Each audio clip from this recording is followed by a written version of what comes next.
Hello viewers, and welcome to the first of our WRC 5 coverage and my first hands on the game. So you see here racing at different times of day. You've got your bumper cam and you've got your other viewpoints as well, in-car cockpit, behind car and bonnet. I'm using the bonnet cam for a lot of this video. Of course you can see here some of the different stages. Some are going to be more narrow than others, some are quite wide, but at the same time the actual grip area is quite narrow, such as the tarmac you see here racing around Germany.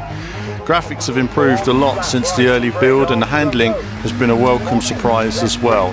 It's challenging, it leans more towards a simulation than an arcade, and I think to maximise your car and your speed you're going to need to be quite aggressive with your handling. See misty conditions to night time as well, racing around Monte Carlo here. So lots of detail and surprising challenge, and surprisingly it is a bit more narrow than perhaps the early preview of E3 would have led us to believe. So first impressions of the gameplay are very good, and of course we have bumper cam here, and this gives a really great feeling of speed if you like to race really sort of low to the ground.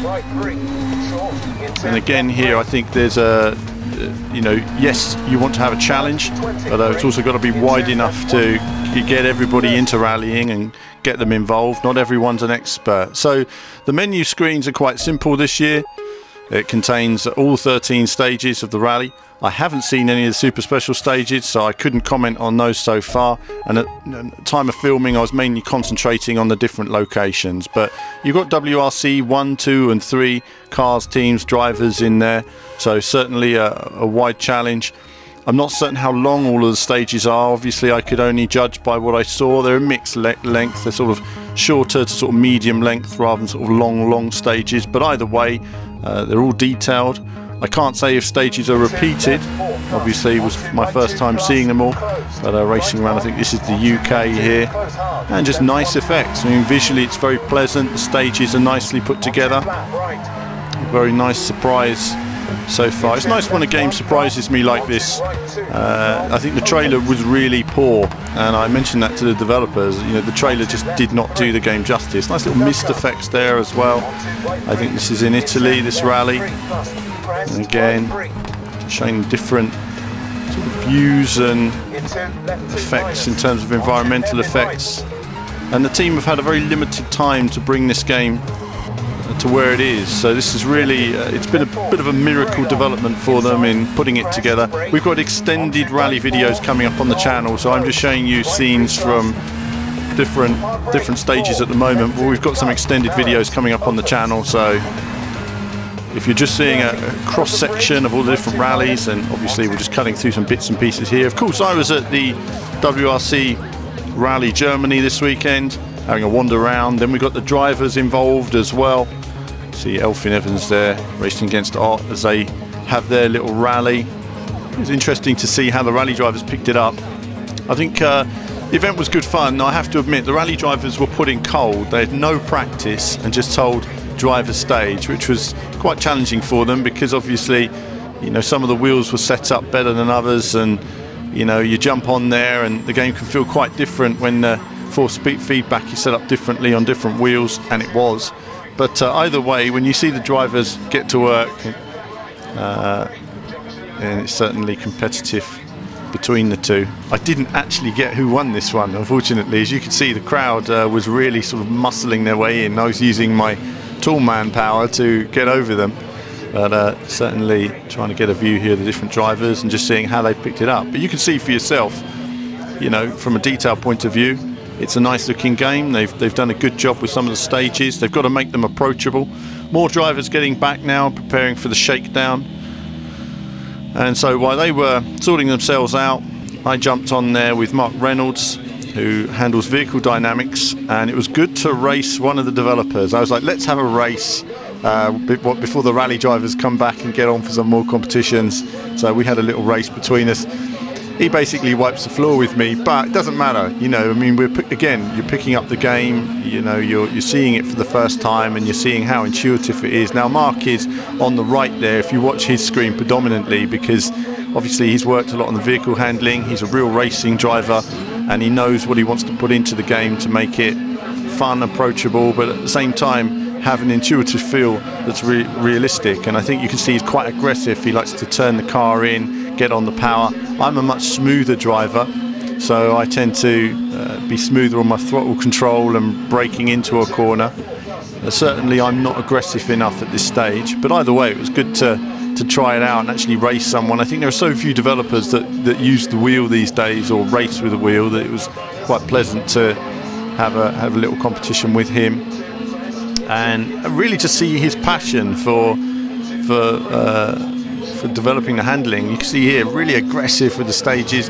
Yeah, sure, there's leeway at the sides to run off if you're not great at rally games. You know, you don't have to be a master to play it, but you will have to work hard if you want to be quick on it, and that's a different thing. Now, talking of the handling, it leans closer to simulation.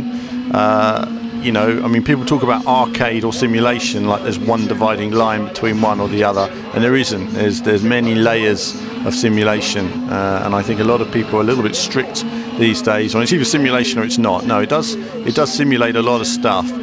Whether it's as hardcore as some others, well, I think it's fair to say that the stage design and everything has had to be approachable, but if there's one thing about the Kiloton team, meeting them, is they certainly have a passion for rally, and they've certainly worked hard to try and deliver something against the odds in a short amount of time.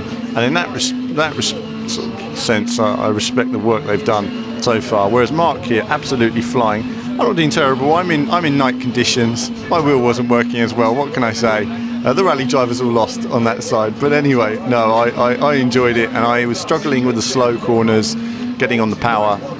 Just needed to be a bit more aggressive in some of the slow corners, really. But sometimes you get loads of wheel spin, so it's just learning how to get on the power and get out of those slow traction zones, which is where I was really struggling. So ever since the first two corners, if you watch very closely, I struggle on the hairpins a bit, where you need to be a bit more aggressive. These chaps are setting up the camera in the background for more rally drivers. But and you can see a section now that Mark's on the narrow section. Got to stay on the tarmac. You come off and touch that wall and you're finished. So I'm taking it really slowly around there because I just don't want to touch those walls. I'm really slow in these final couple of corners. Mark comes round, takes a little shortcut, across the line, and I'm just a few seconds behind, but enjoyed the run. Good to have a challenge and great racing with him. I then said to Mark, show us how it's done, and you can see these 4 videos. You'll be able to click on any of these 4 videos, and in those videos you'll be able to hear the audio as it was for us at the time, or click an annotation and hear see the direct feed and the direct audio as well, and that will show him hammering it round a few stages in there. I think we've got Finland, we've got Sweden, we've got Germany, and we've got Monte Carlo as well, and you can see there the direct feed alternative that's in the video as well. So you'll be able to click on any of those and see some of the different stages, and I'll be talking about some of Mark's comments in terms of the handling and what they've been working towards. But I think it's clear to see that those of you who are rally fans might have been expecting the worst. It's certainly surpassed expectations on what we're expecting this year. Then it was time for more rally drivers to get on there as well. What have we got here? Kevin Abring and Hayden Padden, and they were racing against each other. Kevin here was definitely the stronger contender. Again, I was saying before, the wheel wasn't great for me on this side, and every rally driver on this side lost. So there we have it. But either way, it was still good to see the rally drivers pick it up and how they get on with it in terms of learning. Again, they were a bit cold out the box. They really could have done with a practice session before the rally, because a lot of them started off terrible, learnt it about halfway how it was working, and then became better. But by then the race would have been nearly over. So good to see them getting on with it. And as I say, it's intuitive. So it's not like an alien sort of handling to them all that didn't really understand it. You've got to get that feeling of speed from it somehow. In that sense, it was working. I would say that if you've played Dirt Rally recently on the German stages and you jumped onto this, I don't think you'd have a huge problem adapting to the tarmac, at least. I really can't say for some of the other stages and surfaces, but certainly tarmac felt quite natural to me. And you can see here Kevin has already taken a good lead, and Hayden was getting a bit frustrated at this point. He's like, damn, I've crashed. And of course Kevin gets over the line, and you know that feeling of like, no, you need to finish. Oh, it's a horrible feeling, but it had to be done. He just wanted to run it again, I think, and he was very quick when he was quick, but alas, wasn't able to win that time. I love the competitiveness even between the drivers as soon as they play a game though, and actually playing it in person with people was really good fun. It was nice to have competitive stages, and it showed you that however the stages are designed, when you're really pushing against each other, it's so much fun. I had a quick go here, just again seeing the speed from the Monte Carlo, and I'm not aware of some of these stages what they are, but either way, just really wanted to get you guys some different footage of the different conditions, and again some of this will appear on future videos, and I hope you enjoy all of that. So finally a bit of rain, a bit of night evening driving, different weather conditions are in there, lots of detail. So that's it for this video on WRC 5, more from me to come, and as ever there'll be more from me very soon.